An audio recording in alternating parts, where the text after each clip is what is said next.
Welcome to One Up Fantasy, helping you one up the fantasy football competition. For the latest in Chicago sports news, visit ChiCitySports.com. And now, here are the hosts of One Up Fantasy, Stephen Johnson and Chris Jackle. Kaboom!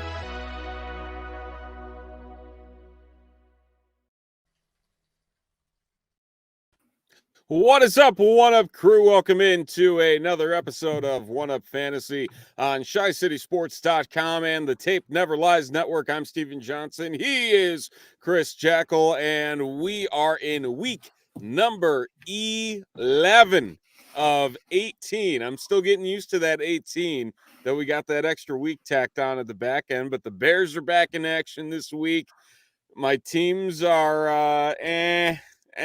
after everything's gone down. Do you have a good week this week? No, it was fucking awful. I was on the high hog the week before singing my praises. Like, oh, it was great. You know, I don't even know if I lost. I think I lost one matchup. And then this week, I literally think it was the complete opposite. I won one. So it was awesome. And Josh E., thank you for kindly just pushing my you-know-what in, because I think I lost by like 100 points. So it was great. But week 11's here. It's a new week, a new day, whatever. Fresh start.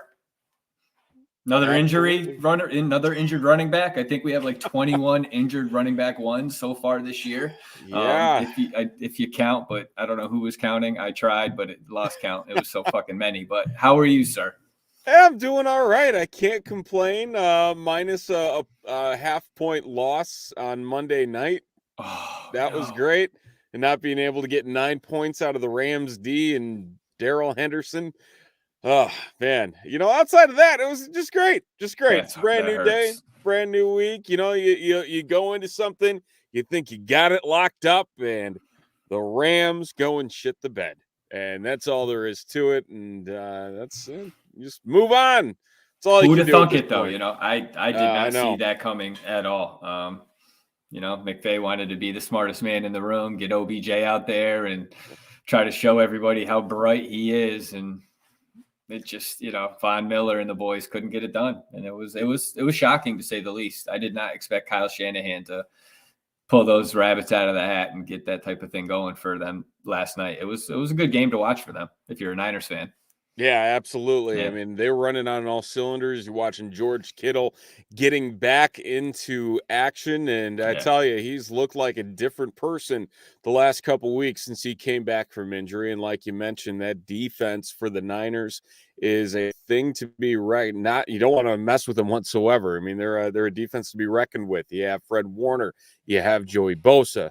Or Nick Bosa, one of the Bosa guys. Nick is in San Francisco. Yeah, Nick Joey's out. He's in LA. Joey's in Chargers. Yeah, he's bright lights just down the road from San Francisco. But they're hitting the health at the right time, and everything's rolling for them. So let's actually start there, because the LA Rams. I don't know what it's been the last 2 weeks, but here we are with 2 national broadcasts and 2 horrific appearances that have pretty much shut down every aspect of what people came to expect them to do fantasy-wise, with the exception of Cooper Kupp, who continues to catch balls left and right. I believe it was 11 receptions last night for around 120 yards, so another fantastic game from him. But the rest of the way, Robert Woods now out with an ACL. You bring in Odell Beckham Jr. Deep ball turns into an interception, and it's all downhill from there. Darrell Henderson really never getting going. Tyler Higbee dropping passes that turn into interceptions. And even on the defensive end of the ball, I mean, this is a team that went out and traded for Von Miller. You think, okay, here's the guy in the middle of this lineup when you already have to contend with Aaron Donald up the gut. You've got Ramsey out at corner, taking care of things on his own little island there. And yet here we are with a Rams defense that is now outside the top 10 for fantasy defenses. Obviously, the bye week coming at the right time, but what the hell is wrong with the Rams? You touched on it earlier. I mean, I think Matt Stafford is just really it's looking like Detroit still in those veins a little bit, and it's unfortunate. They go, I think, with Matt Stafford. Obviously, they love to run the ball. Henderson has been great. I think Sonny Michel has had his moments as well, but outside of that, you lose Robert Woods, and I think he was the linchpin to that offense. And with the way that he played the game in their scheme, you bring OBJ to take place of him, and I don't know if you're going to get that same kind of production out of that offense. Yeah, it's a nice Ferrari to pull into the driveway, but I mean, I just don't know if they know how to actually use that, or is the Ferrari need another oil change? Because OBJ hasn't done much. I think he's got 10 touchdowns in the last 4 years. So I don't know, man. I'd like to say, and I said it earlier, Tampa Bay, super team last year, went into the bye week, I think week 13. They had lost a bunch of games going into that week, regrouped, and just went on a run. And as we saw, they went on to win the Super Bowl. But this year, their bye week's a little earlier, week 11. Is it just they need a break, regroup, and go into week 12? They have a tough schedule, though. They have some teams that I don't know is conducive to running off 5-6 straight wins. After the bye week, they have Green Bay, Jacksonville, Arizona, Seattle, Minnesota, Baltimore, and the Niners. So it's not getting any easier for them. It's not an easy schedule. They have the team for it, though. But I think Robert Woods, losing him is significant, and I feel like it's been underplayed so far, to be honest. Yeah, it's funny because at the beginning of the broadcast, there was mention that the MNF crew had talked to Stafford and said, I spotted the Titans 14 points a week ago. I can't let that happen again.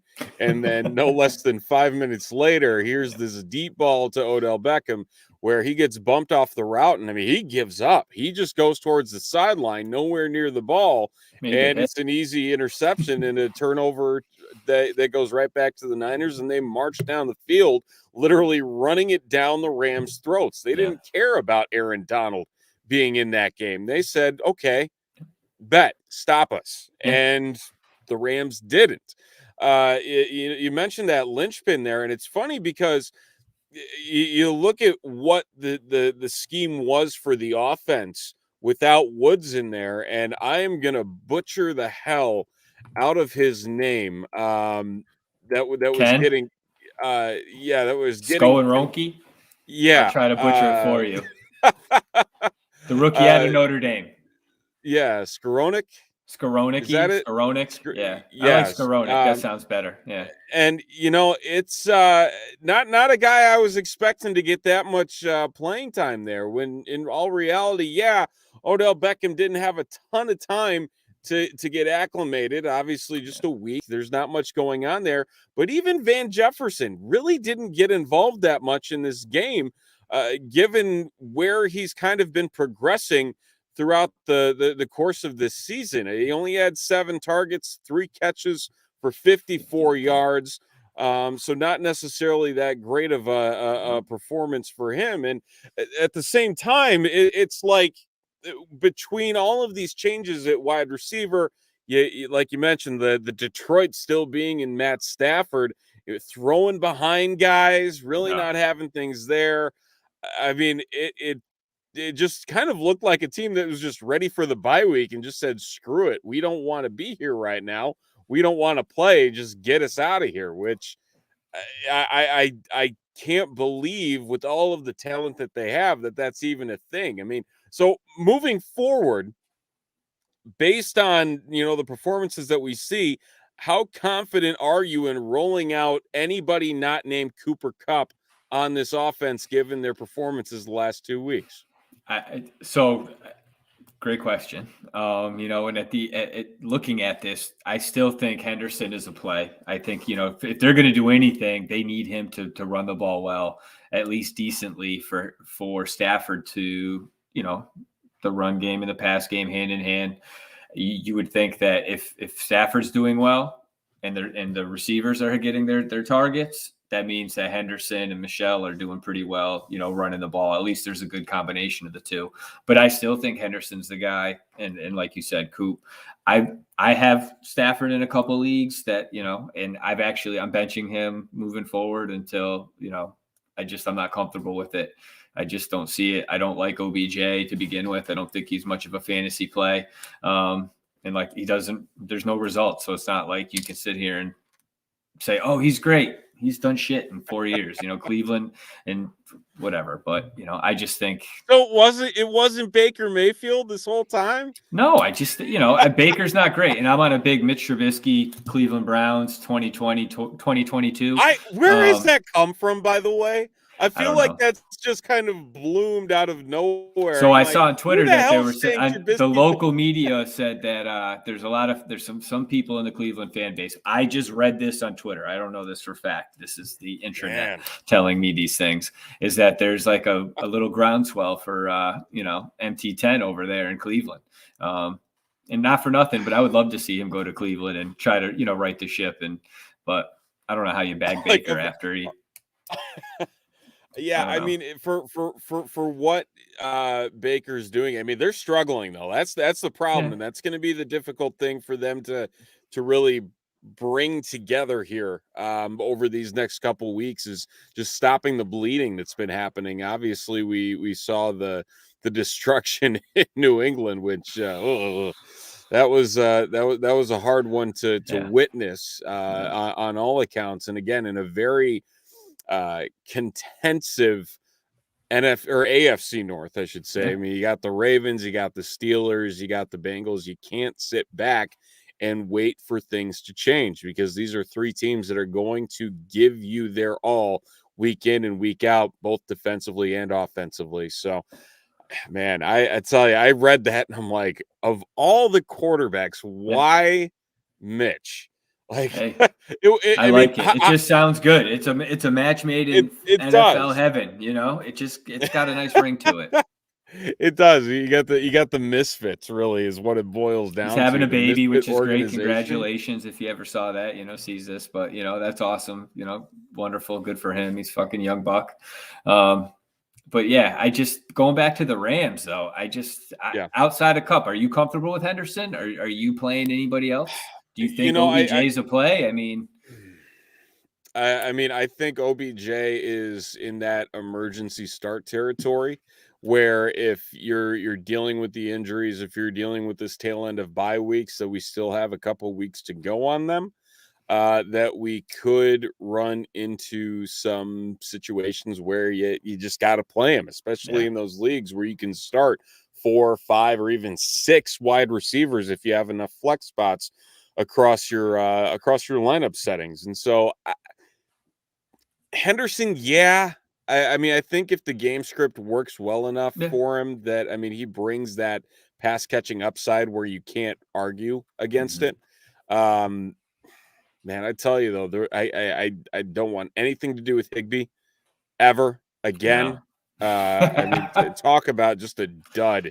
I still like Jefferson, though. I just don't know if I'd play him right now. I think he's the guy that you'd think would benefit. The targets were there. He just didn't produce. It was a shit game for them all in all last night. But I keep an eye on him. If you can get Jefferson. Yeah, I would say Jefferson's definitely if you're in a keeper or dynasty league, a target that you want to go after now. I think he's got a really good opportunity to be that third-year breakout player. Robert Woods is a free agent. That's one other thing you have to keep in mind, that even if he does come back from this ACL injury, it might not necessarily be with the Rams, especially with his age and that injury. It's two things you really don't want to mix together. He'll come to Chicago. He's old and brittle. Just, sorry. Pain. No, it's a new regime next year. But anyway, I digress.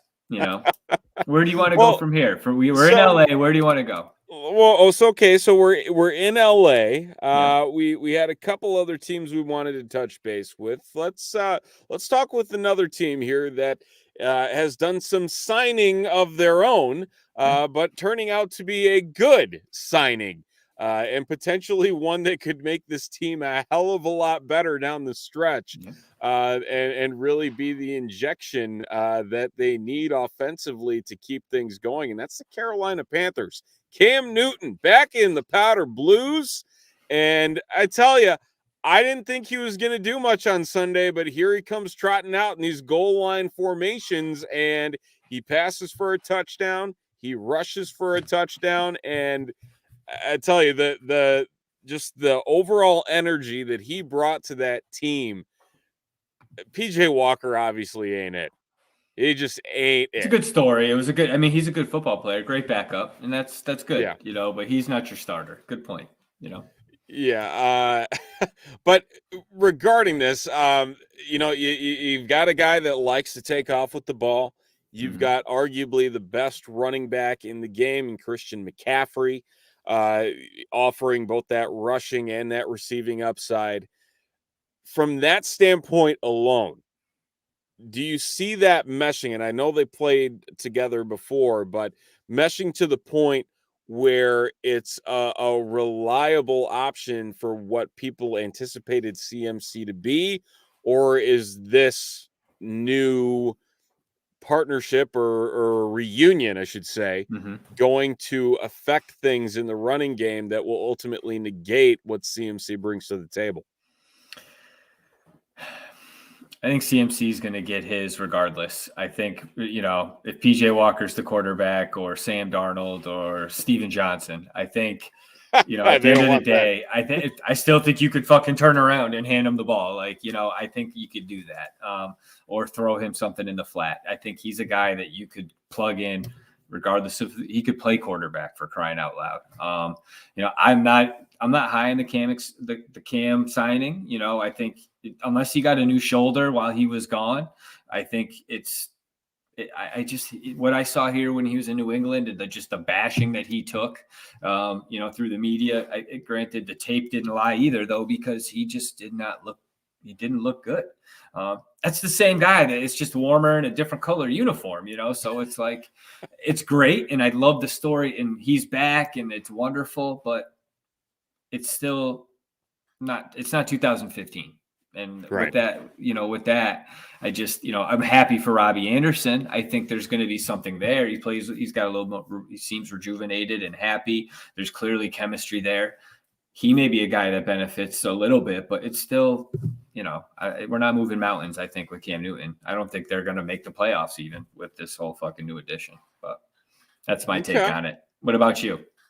Yeah, I still definitely worry about DJ Moore. DJ Moore was a guy I thought was going to be the end all be all option in 2021, both in Carolina, as well as a threat to even contend for the yardage title at wide receiver as well. And that just has not happened whatsoever. And again, you mentioned there's not much to write home about from a passing perspective for Cam over these last couple years, and it makes you wonder, okay, well, where do you go from here with him, especially when you have these deeper threats? And for Cam, historically, a guy that liked to lock onto his slots, liked to lock onto his tight end players as well. I mean, hell, Greg Olsen thrived for years with Cam Newton in Carolina. I mean, that was a great living for him. Yeah.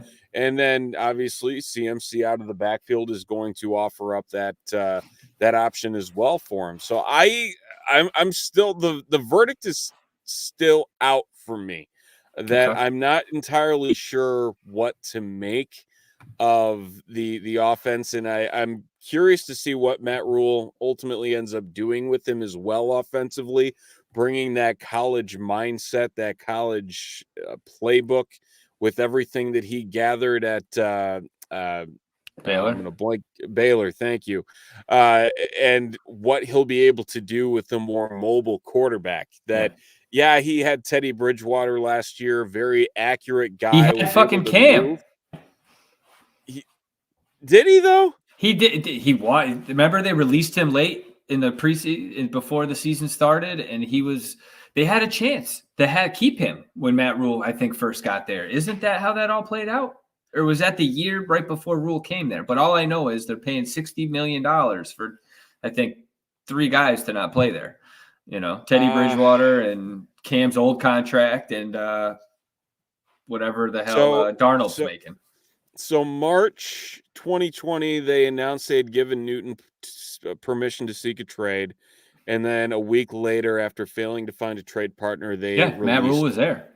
Yeah, so he was. So I guess, he how fucked up is that? How awkward is that? Like, we didn't want you, but now we need you. So hey, come on back. Like, by the way, come on back here. Let's get rolling. What's he get, like that is bizarre. Yeah, that is very bizarre. Yeah, I don't know how to feel about that. I really don't. I just think you're gonna, as a fantasy perspective, Stephen. I just think if you're playing against someone that's starting him, be happy, because I don't think you're not gonna see top 15 fantasy production out of Cam Newton. It was great to see him come in and play 7 plays and get that touchdown run and the pass, and again, it was wonderful. It's great. So the question I have, though, because this is a 5-5 football team. They have a very good defense. Yeah. I mean, right now they're a half game out of that last wild card spot. I mean, they're right there. Yeah. And that Cam Newton's better than Sam Darnold. You know that he's better than PJ Walker. Is he though? Darnold's been bad. Darnold's been really bad. PJ Walker, I mean, is there anything that really screamed to you that he knew what he was doing out there? I mean, even in that game, even though it was a blowout against the Cardinals, it really didn't feel like he had it all together. That was a tough spot. I just felt like he was trying to do too much in a game where he, it was out of hand, and you're just trying to make things up in one play, and he just put too much pressure on himself. But, I don't know. But yeah, to your point, I don't think he was the guy. He was not the guy. Yeah, I mean, when you're only averaging, less than 6 yards per completion here as well. He's 22 of 29. So do you think he throws for over 200 yards next week? Who do they play? Washington. Yes. Okay. I think 200 is doable for especially now. No Chase Young in Washington. I think it's definitely doable. Yeah. I think that's something that could hit. I don't know. It's weird. It's just a weird situation. Yeah. I'm tired of the weirdness this year. I feel like everything is weird. What it is. It's the NFL. It's fucking crazy, man. It's the injuries are just insane. I can't remember it being that way. Just the amount of guys that have been hurt. It's crazy. It's nuts. Yeah. And it's funny because I feel like we talk about it every year, and every year just kind of like does the hold my beer thing and one ups itself. But it's part of the game. It's part of the game. Last stop, we'll stick in the powder blues here before we get to starts and sits and waiver wire pickups. The Tennessee Titans, a very unique case as well, leading the AFC South 7-2, somehow 7-2, maybe arguably one of the worst 7-2 teams to ever grace the NFL. It's like the Bears last year when they were 5-1, And you're like, what's really happening here? But here we are. Julio Jones on IR, so he's out at least the next 2 after missing Sunday. Shit anyway. He hasn't. That's true. We talked about him as a cut. He should be off your rosters if he isn't already. He's on my IR right now. Who gave him a frick? I brought him in for a meeting, and I told him he better, Sorry. Get his act together. Derrick Henry still out for at least 4 weeks, if not more. Probably looking on the heftier He needs to side rehab of that like Russ, 19 hours a day. Yeah, and man, I tell you, it's not looking too great in that rushing attack for the Titans that used to be so potent. And you could even argue the same thing for one AJ Brown, who has continued to draw double Stink. coverage, and he is now wide receiver 30 on the year in PPR leagues. 30. A number that I think has just kind of thrown a lot of people off. Is this cause for concern? We'll start with AJ Brown first, or is this just a matter of this is kind of what you get when you go and draft a guy with a low floor and high ceiling? I think it's a little bit of both. I think it's a little from column A and a little from column B. AJ Brown he's had some great games this year. I think there's only been maybe 3 of them. Outside of that, he's been pretty bad. Tannehill has not been. He has not had the year that they thought that they were going to get out of him going in after 2020. You anticipated a big jump, even with Henry killing it before he got hurt. He was mediocre. I think he was. I don't even know if he was in the top 20 going into. Was it week 10 or week 9 when Henry got hurt?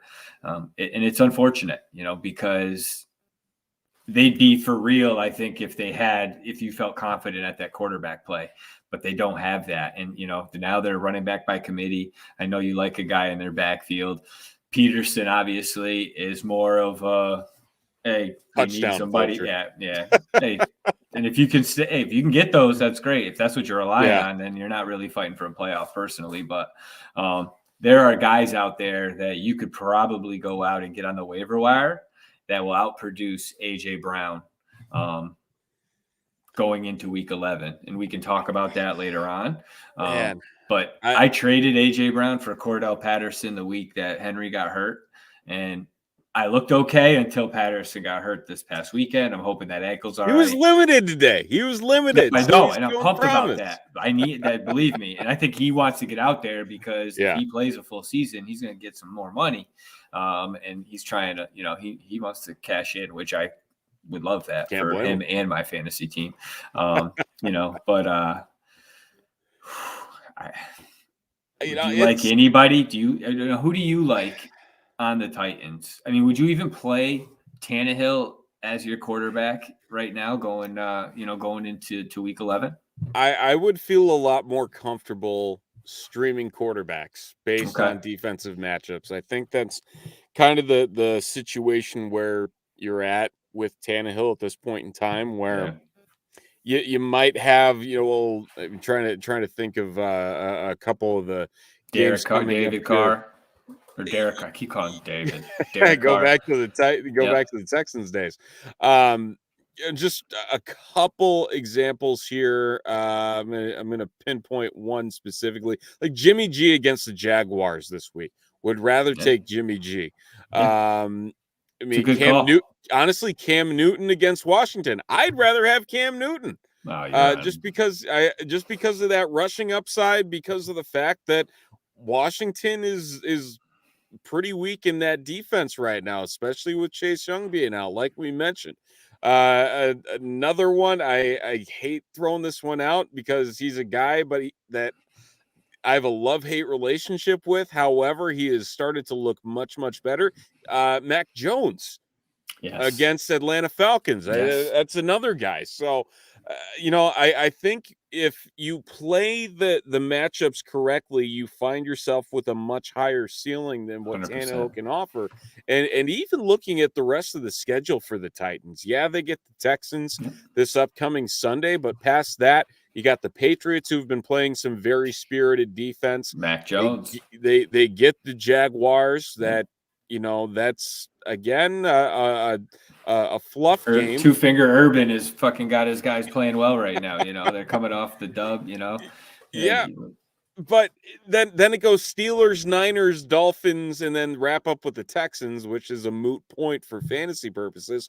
But if you got Steelers and Niners in your playoff matchups, I want nothing to do with that. Yeah, absolutely nothing. It's like, okay, well, what are you probably going to do with him, especially if you're holding on to him as a second quarterback. You got to ditch him. You got to find another positional player. You're dead weight if you got another option on your team right now. And if you don't, then God help you. Honestly, it's what it comes down to. It's a good point. And it's just on top of, excuse me, all the injuries. It's just wild. Titans are just they're not a play. I think, you really gotta look elsewhere. I just wish we could bang, get some stuff done like Urban did over at his saloon, but let's stay away from the Titans and get away from the Titans and move on to somewhere else because, just like Urban's going to be doing at the end of the year, probably he's going to get canned. No pun intended. But yeah, I don't know, man. It's a tough thing. And I would love to see Derrick Henry come back early, get on that Russell Wilson rehab, those 19 hours a day, and just try to get back. And that'd be wonderful. But, that's wishful thinking. But yeah, it's tough,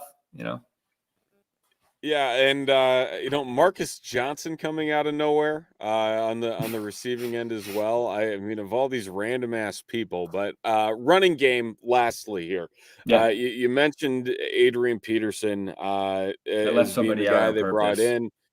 They also did bring in Dante Foreman at the same time as Adrian Peterson, who, I mean, for both football and fantasy related purposes, has looked like the much better football player. And I'm not even going to include Jeremy McNichols in this. That is a train that should have never taken off. And anybody who was jumping on that bandwagon, God help you for what was going on there. But Dante Foreman, upside wise, are you looking at RB2 once he gets going? If he gets the baton there, do you think he gets the baton, or is this going to be in this limbo of this really weird three-headed monster that really doesn't offer much to the imagination? It's tough. I think it's more like of a two-headed monster. I'm with you on McNichols.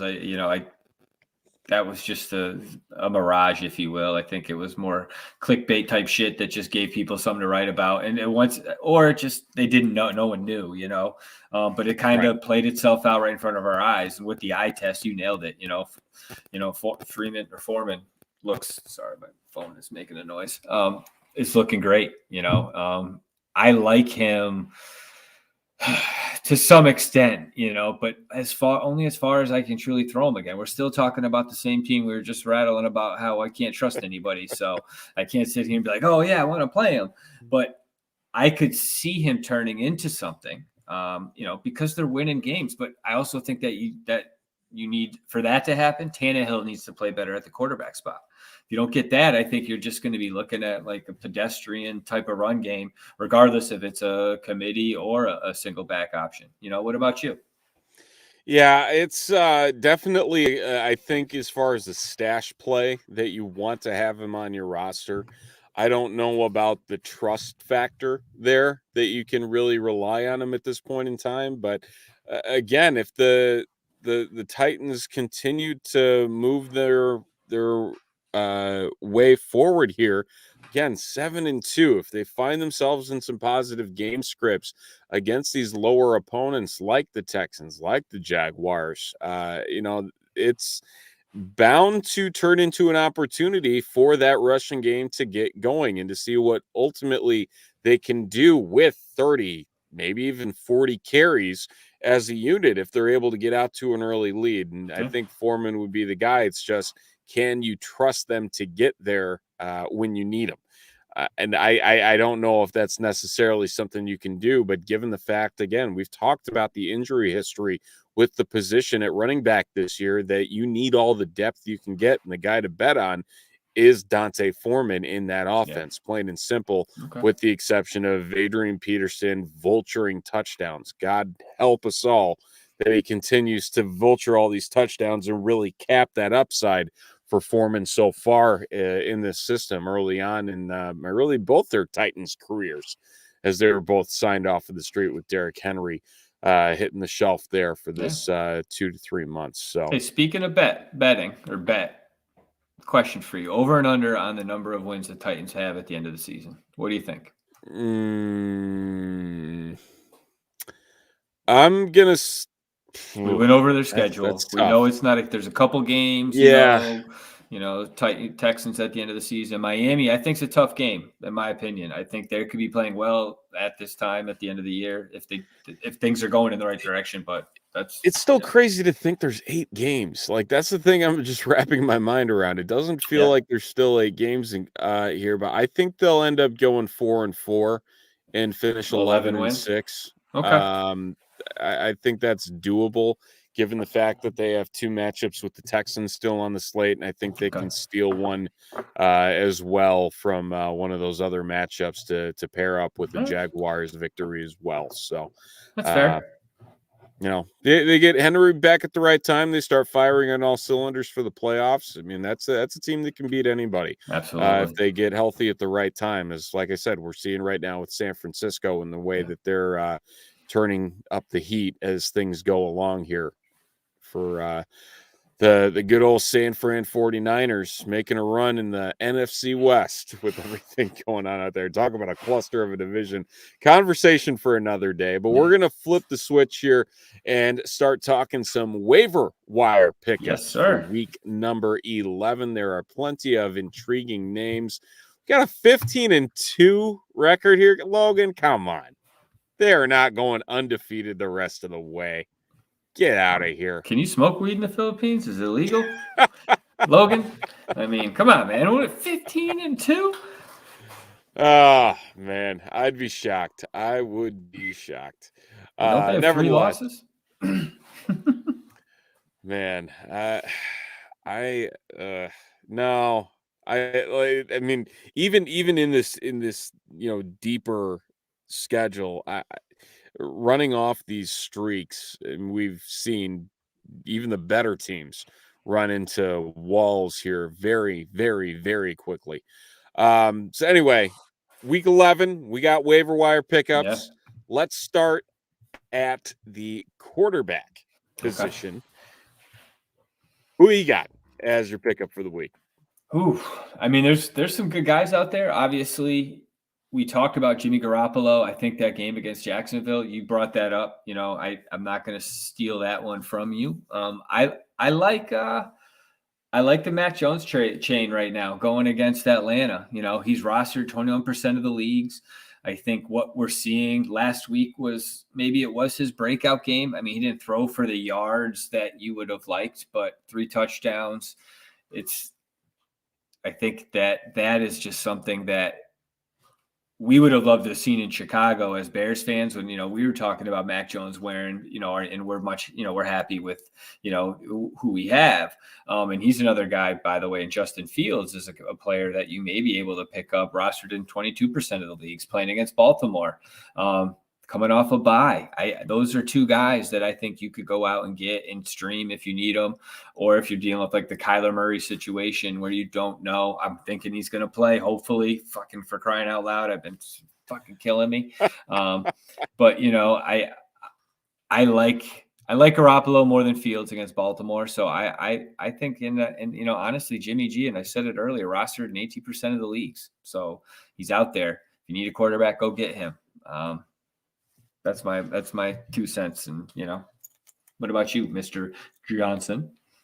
I want to go with a random player that has kind of fallen off the radar. We've talked about him quite a bit, but I feel like he can bounce back even bigger than what we saw in a really unexpected role in week number 10, and that's Tua Tagovailoa going up against the New York Jets. I'm still trying to figure out how exactly he went out there and played last week in willing the Dolphins to victory over Baltimore. Yeah. I mean, it was damn impressive. Yeah. 8 of 13, 158 yards, and also adding that rushing touchdown there at the goal line.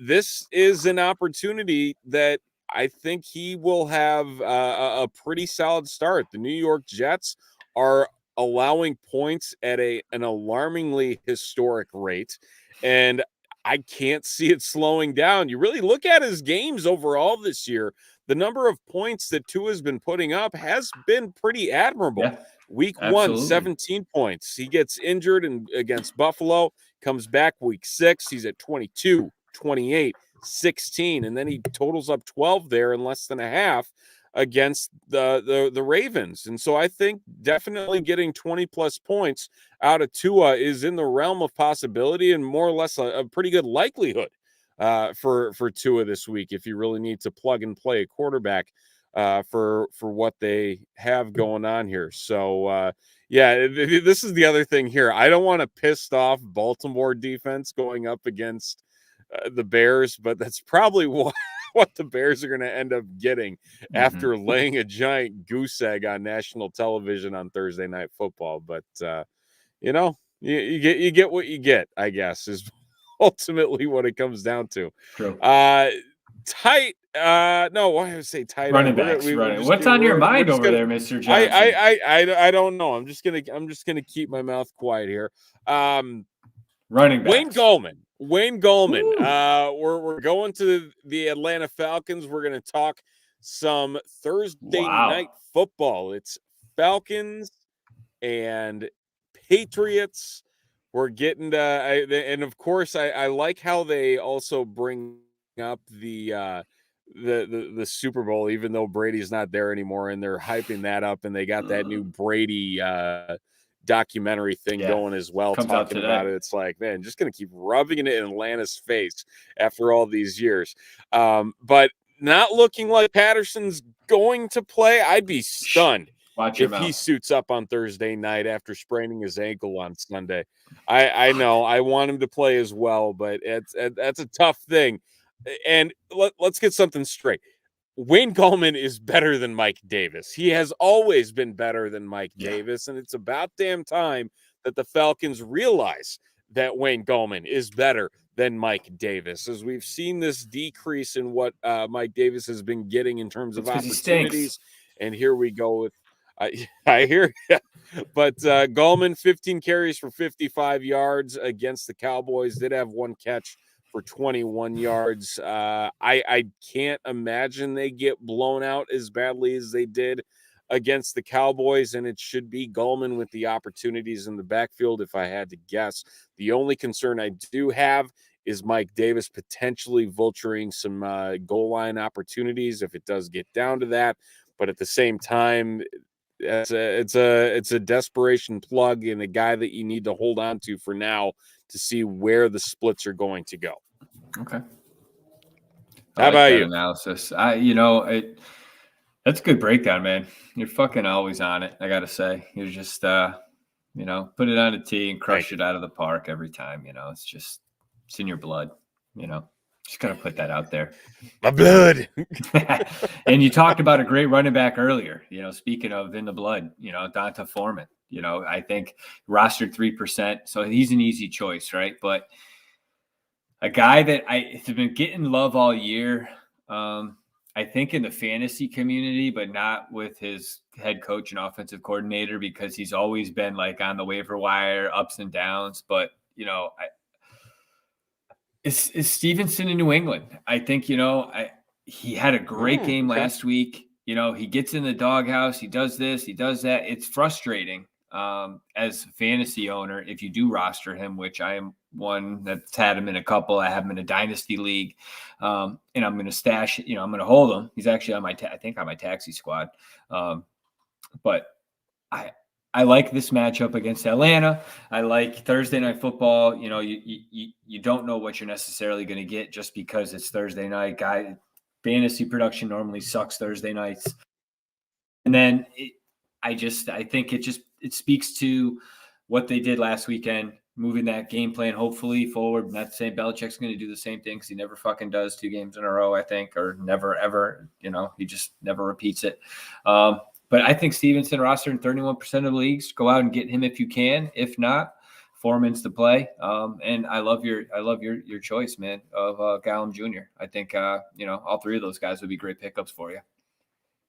Yeah, and one other guy I want to plug in here as well. Jeff Wilson with the Niners. Yes. Elijah Mitchell breaking his finger. Not sure how that's going to go, but Wilson started to finally get Look touches. good. Wasn't necessarily productive, but he showed some burst He had a couple from nice that end. runs. So he did, and I think there's the possibility there. You could be looking at 15 carries for Jeff Wilson if Elijah Mitchell is not 100%. So that is something to keep an eye on there as the week progresses. If you can get the scoop on one Jeff Wilson now that he is back and healthy. Wide receiver, where are you at? Ooh, slim pickings these days, right? It's tough. I still think, if you can get Darnell Mooney from as a Bears fan, I think it's great. Rostered in 45% of the leagues. Him and Elijah Moore, very similar production, kind of boom or bust. But I just like that connection that Mooney has with Fields. I'm a stacker, as we've talked about. So if you could go Fields and Mooney in a stream, and you needed somebody like you have, who's on a bye? Rams and is it the Rams and the Browns? Rams and Broncos. Rams and Broncos. That's right.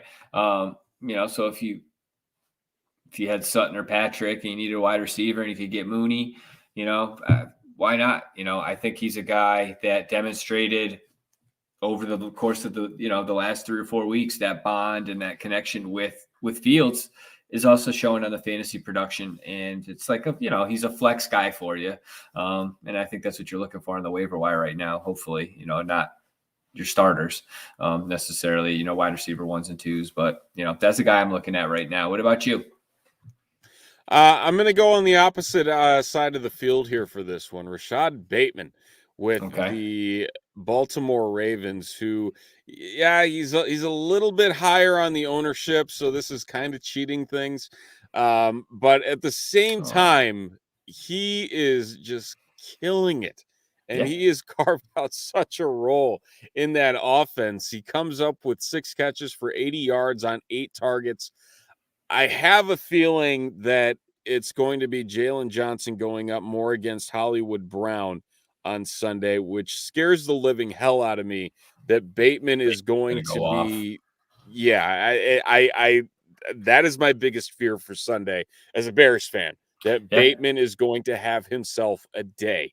And again, for the pedigree that he had coming into the league and the fact that he just fell into the Ravens' laps and is immediately, after missing a pretty large chunk of the regular season as well, in addition to the preseason, it's crazy to see how quickly he has adapted in that offense and carved himself a pretty sizable role. And so if he's still on your waiver wire, you need to go out, you need to grab him, because it's going to dry up very, very quickly before all is said and done. If I had to guess whatsoever, he's at 50% on Yahoo, so he's right there. Okay, I picked Mooney and he's at 46, so it's not like we're right on the same page.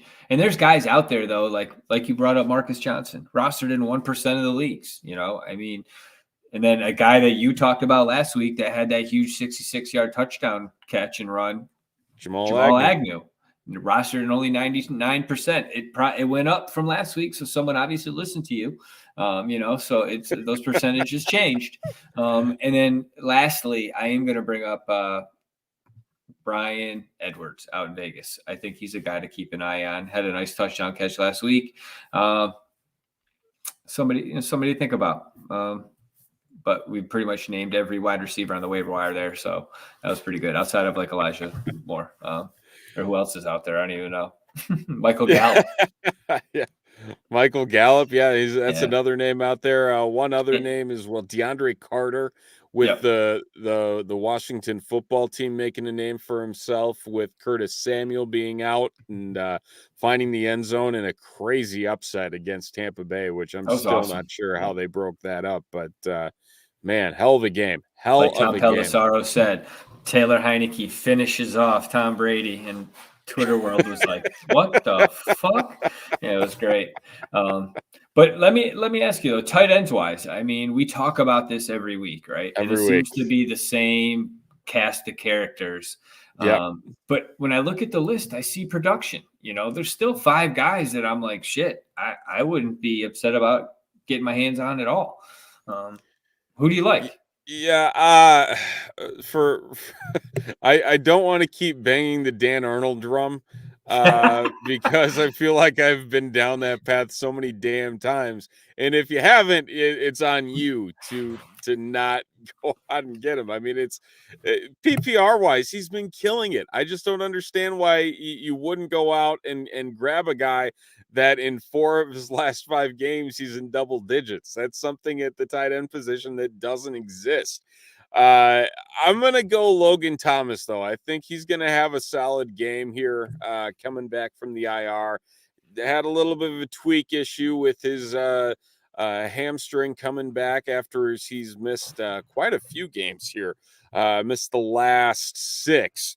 But again, the first 3 games of the season was in double digits in PPR as well. Going up against Carolina, there's not much else there to contend with the tight end. Ricky Seals-Jones is banged up. I really like Logan Thomas in a bounce back to get back on the field and put up some decent points. Yeah, he looked the part at the beginning of the year. Good to see him back. I like that choice. I had a tough time with this one though, because there's so many guys, I could be like, oh, Cole Kmet. Yeah. But I like Conklin up in Minnesota, going against Green Bay at home, in Mini, in the dome. It's actually, they're not a dome anymore. So what am I talking about? But rostered in 34% of the leagues. I think he's a guy you can definitely go out and get. If you're frustrated with like TJ Hawkinson, who is like last week, given that big goose egg, which frustrated the hell out of me. Hawkinson, Gesicki. I mean, 2 guys. Goose eggs. Multiple leagues because of those 2 assholes. But they fell asleep in the team meeting last week. I knew they weren't going to play well, so it just really fucking pissed me off. I kind of expected it, to be honest. They got fined at practice on Monday, but whatever. Yeah, but I like Conklin. I just think had a good game last week. I like him. I think it's somebody that, again, we're talking about plugging and playing or dealing with a bye or an injury. Noah Fant's not playing this week with them on being on a bye. So, yeah, I think Conklin's a guy you could definitely go out and get. He probably won't cost you much money. You might even be able to wait till tomorrow morning to pick him up. Let it ride. Go for it. All right. Yeah, man. Yeah, and I 2 touchdowns last week for Conklin. Yeah. So definitely the opportunity there for him to be a safety blanket for Kirk Cousins there once they get down towards the goal line. You mentioned Cole Kmet.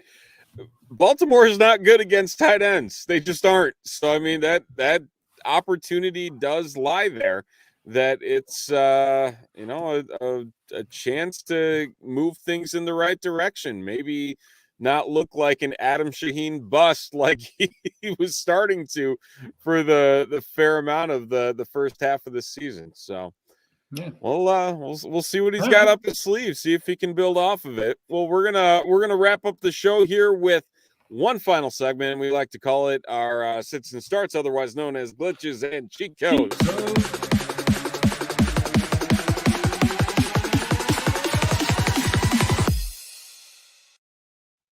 That is right. We've got glitches and cheat codes, starts and sits if you want to be very prim and proper with them.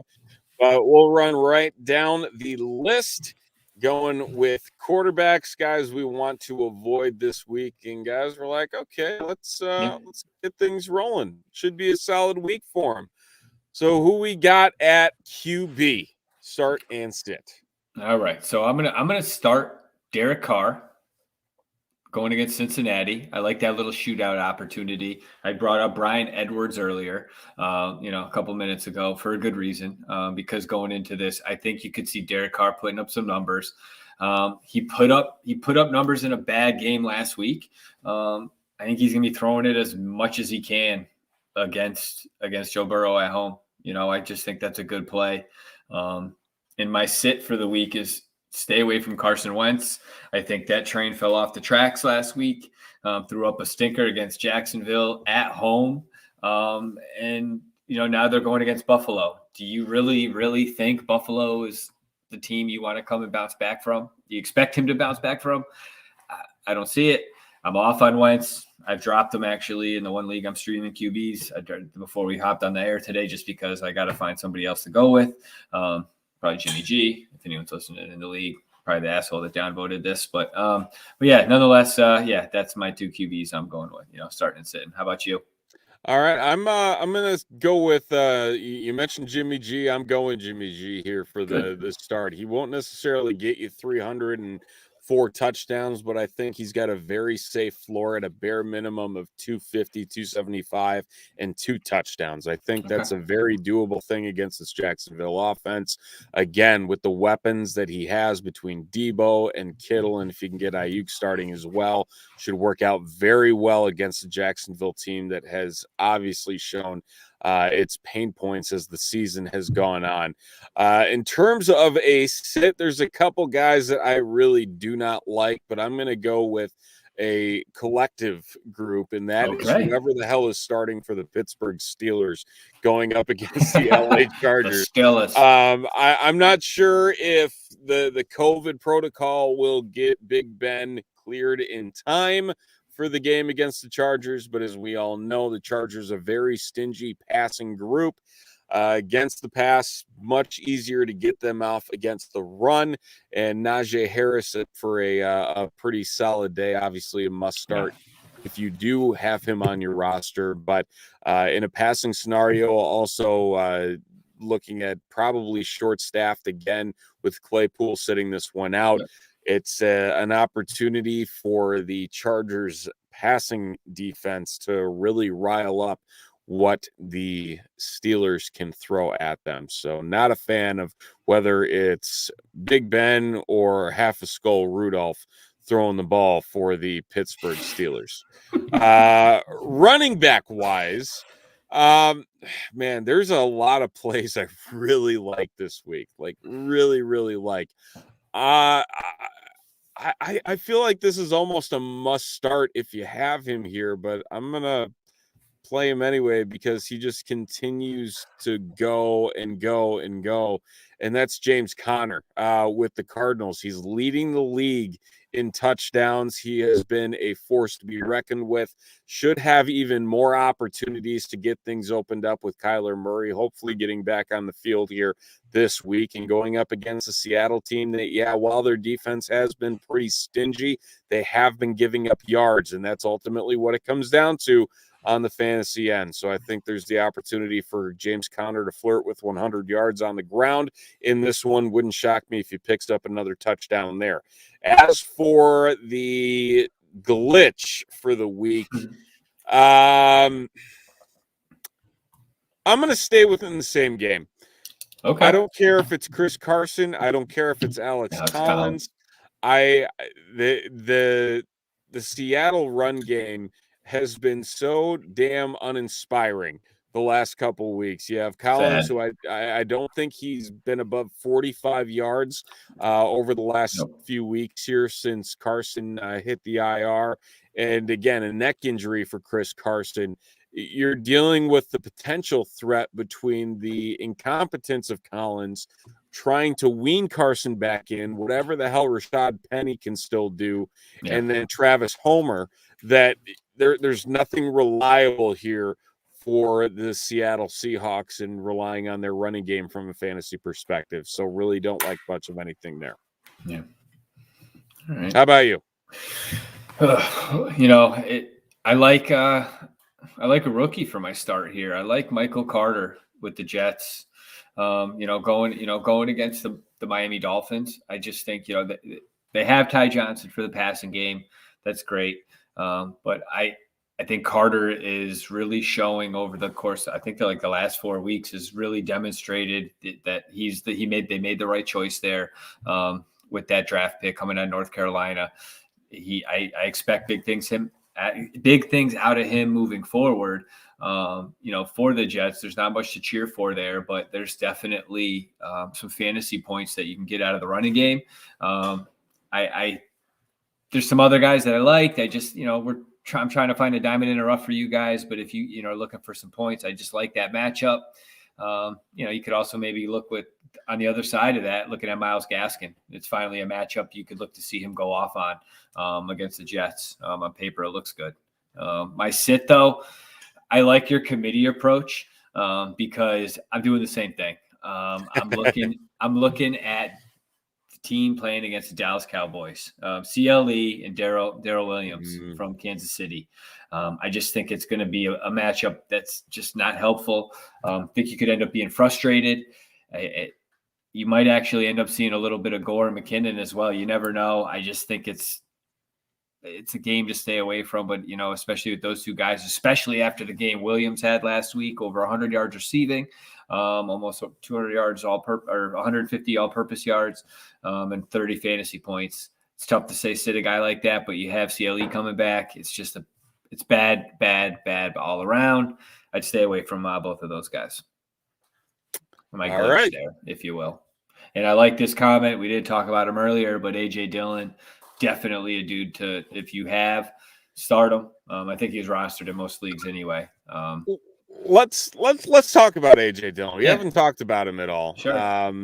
Probably the next, we'll call it 2 weeks, could only be 1 week, with Aaron Jones's sprain not being as severe as what was initially anticipated. I'm not as excited about A.J. Dillon as a prospect as a lot of people seem to be, and thinking he's going to be some godsend this week. I'm really not. I don't know, man. I think he's trended, though. I think trending, with the way the trends work for running backs, his touches have increased, his production's increased. He had, I think, 66 yards on the ground and 62 yards in the air last week with, I think, was it 2 touchdowns on the ground? And the week before that, it was another 46 and 44, I think, so another, I'm sorry, no, I lied. 40, I think it was 44 and 46 and 15. Either way, double digit fantasy point production both weeks, last week being a pretty big week. I just think the Packers, the way their offense is, unfortunately, and I hate to say it, fuck you, Green Bay and Aaron Rodgers, you fucking dick. But I just, I think there cannot be, if you have a decent running back and you have that offensive, or you have that passing game with Aaron Rodgers, how could he not do well? He runs so fucking hard. He is a beast. I can't see him not getting like 50 and 50 and getting 100 all-purpose yards and getting you 15 fantasy points. If he gets a touchdown, then you're looking at 20 points and you're getting that off the, waiver wire. So. All right. Yeah. One other one here as well. Alvin Kamara. I haven't seen anything this week that would say that he's going to be out, but the fact that there's been no news does have a little bit of uncertainty. He did make a weird tweet yesterday just said always blessed. That's all it said. So it's just really, I know, it's just really bizarre. You get people thinking, they just drop a couple words in social media and everybody goes wild. I don't know what's going to happen there, but it's obvious. If you want a must start, Mark Ingram. I mean, I'd rather have Mark Ingram versus A.J. Dillon if I'm comparing the two. If Kamara and Jones are out, if they're both out, okay. Yeah, if they're both out, like, give me Ingram over Dillon every damn day. I don't know, man. We may have a difference of opinion here on this. I like that. Ingram's great. I just don't trust Trevor Seaman or whatever, Tresinian or whatever his name is. I just fucking, I don't see it happening. I can't. I scooped Ingram up, last week, and I started him. I got fucking killed, but I was Rashad, start Dillon over Renfro at your flex, in my opinion. But even though I like Derek Carr going against Cincinnati, I think A.J. Dillon's in for a big day. Speaking of Kamara, though, and I'm not a projections guy, right? But when I look at those, through the week, his is actually increased in what I've been looking at. So I feel like he's going to play.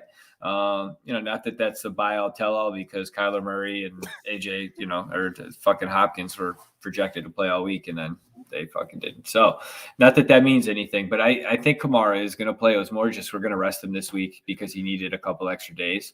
They need him to play. They need him to be successful. You all right over there? What do you call it? I'm being childish. Oh no, Trevor, I did it. Hey, come on, I got a couple of those. I had the Urban Meyer line. I'm trying over here. I'm just being childish. What's wrong with that? My humor. Semen. We have. God. I love it. We broke Stephen. Yeah, a wide receiver. Is that where we? Yeah, you're up on wide receivers. Okay. Wide receiver, I'm going to go Brandon Cooks. He continues to fly under the radar. His last game against Jacksonville goes for 5 and 132. Excuse me, that's incorrect here. Rams 6 for 83, I believe. Or it was the Dolphins 6 for 56. All his games are out of order. This is the weirdest damn thing. But I mean, he just continues to produce in that just god awful offense. And it should be no different going up against Tennessee. That even though they might be 7-2. Again, like we mentioned, there's a lot of holes on that team, and they are not that great defensively. And Brandon Cooks should get his fair share of opportunities, even in junk time, if it does come down to it, which it very well may. On the sit side, oh man, I'm gonna go back to the well of sitting a group. And this is more or less based on the situation of this defense has been very good at stopping this specific type of wide receiver, and that's the Colts and Cole Beasley and Emmanuel Sanders. I don't like either of them this week. They've been really testy going back and forth in terms of even being an option. I mean, Emmanuel Sanders a couple of weeks ago throwing up a goose egg of his own. You got Cole Beasley dealing with a rib injury. And again, the athleticism of the Colts linebacking core is one that you don't want to mess with against these shiftier wide receivers like Sanders, like Beasley. Really don't like either of them. That being said, I think Diggs has a good week against the Colts. Good call. I like that. Yeah, because I put that comment up here for Bob. I like T. Higgins out of those three. Yep. That's the play, in my opinion. I don't know if you agree. No, I absolutely agree. The target share that Higgins is getting, you can't turn that down, and you can't put that on your bench. Yeah, exactly. All right, cool. There you go, Bob. All right, who we got? We just talked about him. T. Higgins is my start this week against Las Vegas. I just like that. I even had Hunter Renfrow in my start, but out of those two, T. Higgins is my guy. I just love that, that target share. Raiders secondary outside, they're going to be dealing with Chase. I think that means Higgins is going to eat. He had a slow start coming through. Another guy that I like is Devonta Smith. I think he's definitely made that jump the last 2 weeks, over 20 plus points. And they're playing against New Orleans. Him and Jalen Hurts are definitely locked in. And we definitely like talking about that. Well, I know I do, is that connection between the wide receiver and quarterback. On the sit side of it though, I'm going to go Chargers versus Pittsburgh. I'm going to sit Mike Williams. I think, dealing with the knee injury, we talked about him before, just trying to earn that money. I think right now he's a guy, obviously he can blow up and go off if need be. But at the same time, he's hurt. And I think it's a little bit more significant than they thought. And there's a chance that his production is going to be affected by that. And so for that perspective alone, playing against Pittsburgh, that I think regardless of who's playing, they're going to mop the floor with them. I just think that means you may see him sit, he might actually get a bit more bench time, and you may see other guys do well in that game. Keenan Allen will probably outperform Mike Williams for one, and two, I just think Mike might actually not play that much. So Yeah, those are my two. That's my start and sit. Instead of grabbing for the bag, I think Mike Williams is just trying to hold on to whatever bag he has left at the rate that his season is falling downhill with the way that the last few weeks have gone after a relatively hot start to the season for Mike Williams in that Chargers team as well. Tight end, who you got? I like Hunter Henry against Atlanta. Good matchup. I just touchdown machine. Big fan of his. I don't know what else to say about that. There's a lot of tight ends I actually like, a lot of great matchups. We talked about Conklin. I talked about Conklin early against Green Bay. But the guy that actually I'm going to sit is a guy you talked about last week, Dan Arnold, from Jacksonville, going against the Niners. Speaking of Tyler Higbee, he didn't do all that well. I attribute some of that to the San Francisco 49ers defense. There was a drop and some things, but to that, I'm staying away from him this week. He's going to be my sit on the tight end side of things. But I could talk about tight ends all day, apparently, which is a great soundbite for Shane. So you've given him a couple good ones tonight. So I'm going to pass it over to the urban man, bang bang, Mr. Johnson on the tight ends over here. What do you got?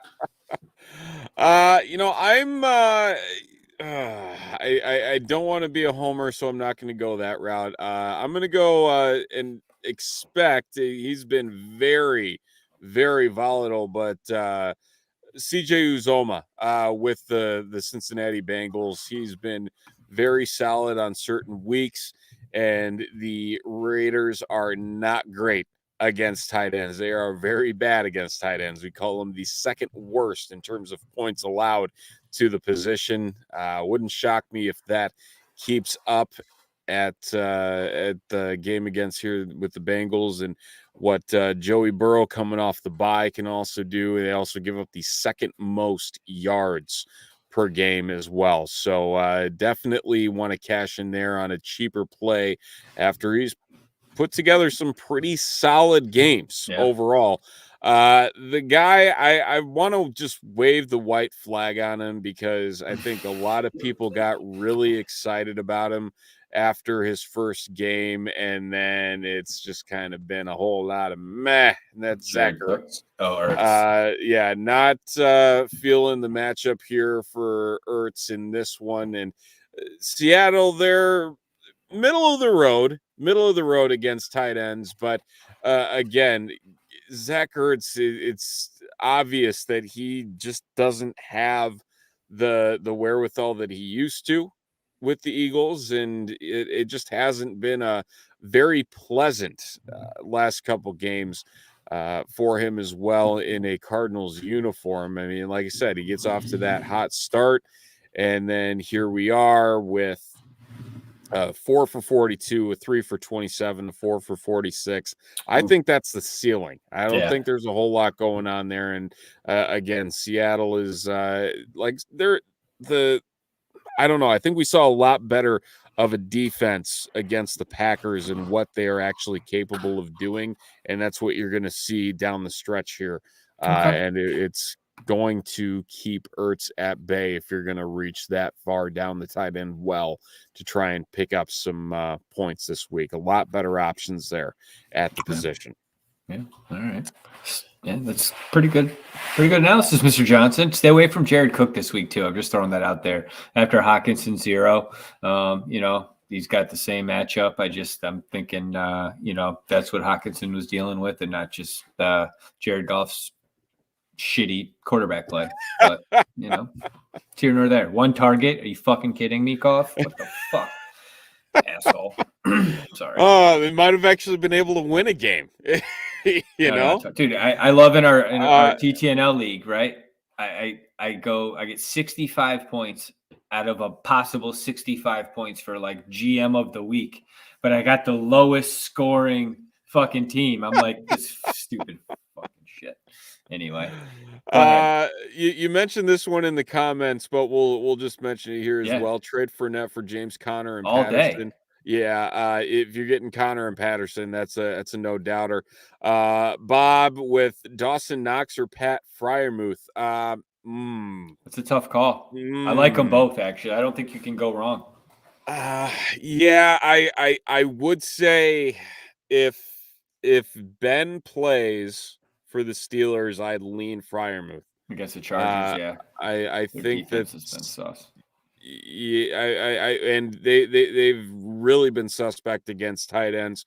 It's been more of the wide receivers. They've been able to shut down those deeper passes down the sideline. So yeah, I would keep an eye on that and then make the decision from there. I believe we had one more question in here. I might be wrong. We did somewhere. I'm going back. Yeah, I gotta try to scroll. Well, they're talking about Jarvis Landry too. Do you think he gets 60 yards this week? Are you trying to hit that for FanDuel, Bob? Or your max? Are you trying to do like a bet? Like, you know, he's I don't know. Got his over/under plays going here. I love those, man. I don't mind those. Those aren't bad. You know, they're playing the Lions. I don't think they're going to have to pass much. I think this is a Nick Chubb game. Yeah. Chubb's back, more right? than anything else. He should be. He's on the COVID list. I would assume that he would be back. Man, I struggle with the 60. I really do. I don't know if the volume is going to be there for what the Browns will probably need to do in order to win this game. I think Hockenson last week off waivers. Are you serious? Who dropped? Well, he's been bad over the last. I mean, he has not been good. You know. Yeah, I'd start him. Man, that's just kind of shocking. That's a shocking one there. I mean, yeah, after the goose egg, kind of see it, but man, that's surprising, especially the week before. You know, he put up 10 catches for 89 yards, and I mean that's wow. Yeah, that's surprising. That's surprising. Future Mike Davis. Trade we talked about him earlier. Got him. I mean, if you get somebody to trade, if you could trade him, great. But I don't know what you're really going to get for him, you know? Yeah. With that being said, drop that motherfucker.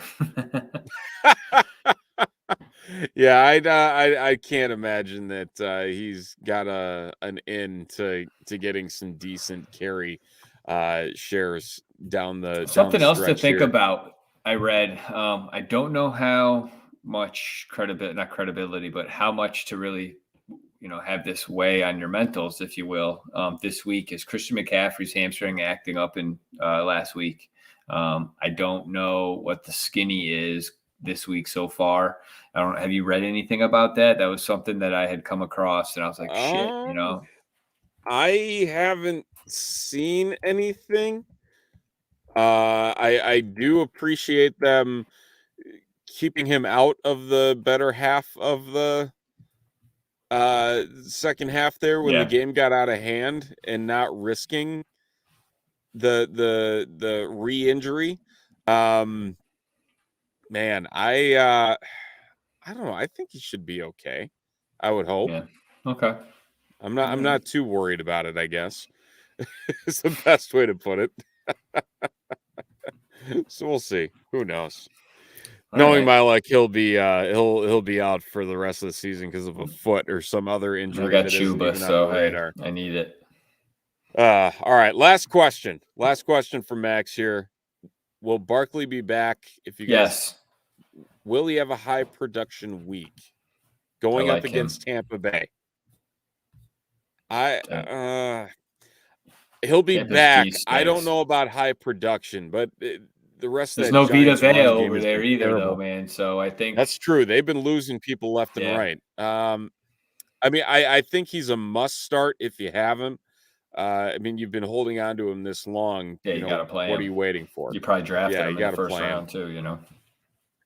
Yeah, and he'll be back. He'll be back this week. Definitely. I think all indications are that he will be suiting up on Sunday. So hopefully that gets him back on the right track and makes a lot of happy fantasy owners once the season gets rolling down the stretch Yes, here, sir. and maybe gear up for a playoff run as well if you were able to withstand that very long gap of playing time between the beginning of the season and now for Saquon Barkley.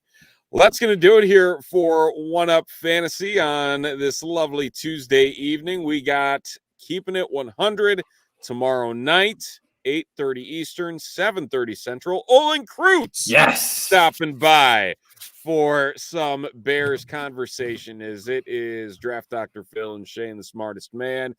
Phil back after a week off from the sickness. Hopefully he's feeling better. I saw him today at work, man. I felt bad. I'm hoping, I'll let him get into it tomorrow, but I hope he's doing okay. He was struggle busting it. He was I came back and he was gone. So, I knew he wasn't feeling all that hot, but he had some stuff he had to take care of. So nonetheless, you'll be there tomorrow night. All right. We'll be the crew and everybody else, yourself included. And yes, sir. Then it is Bears and Ravens on Sunday. Oh, lots happening, but we'll be back next Tuesday, same time, same place, 9:30 Eastern, 8:30 Central, with more fantasy conversation as we creep ever closer to fantasy playoffs. This week, it begins week 15. If you're in 6-man or 6-team playoff formats, I guess. So you're 12, 13, 14. You got 3 weeks after this one. Start making 4 moves. weeks to go, mate. Yeah, trade deadline is coming up. Dynasty leagues, you may get a bunch of Mac Jones offers if you own him, like I did this week, because everyone seems to want him lowballing my ass. But nonetheless, I hope everybody has a great week. Looking forward to seeing everybody next week so we can talk about what's going on in week 12 here at One Up Fantasy. Stephen, I appreciate everything, and I just, in the chat, Logan had put in there that Cameron Bragg is apparently in the ICU with COVID. And if that is the case, not that Cameron or that Logan would lie, that's fucking horrible. And I just want to send some thoughts and prayers out to Cameron and his family. I know he does a lot of things out there for his loved ones. And I know him being in his situation makes it harder for some other people. So I hope his support network is really helping out down there. And so just thinking about Logan and his family. Absolutely. Yeah. Best wishes and speedy recovery as well. Yeah. Not a fun thing to go up against, and again, taking people each and every day. So definitely don't want to short it for what it has become and how it's affected everybody's lives here over these last almost 2 years now. So crazy to think that it's almost been that long, but here we are with the reality of the situation.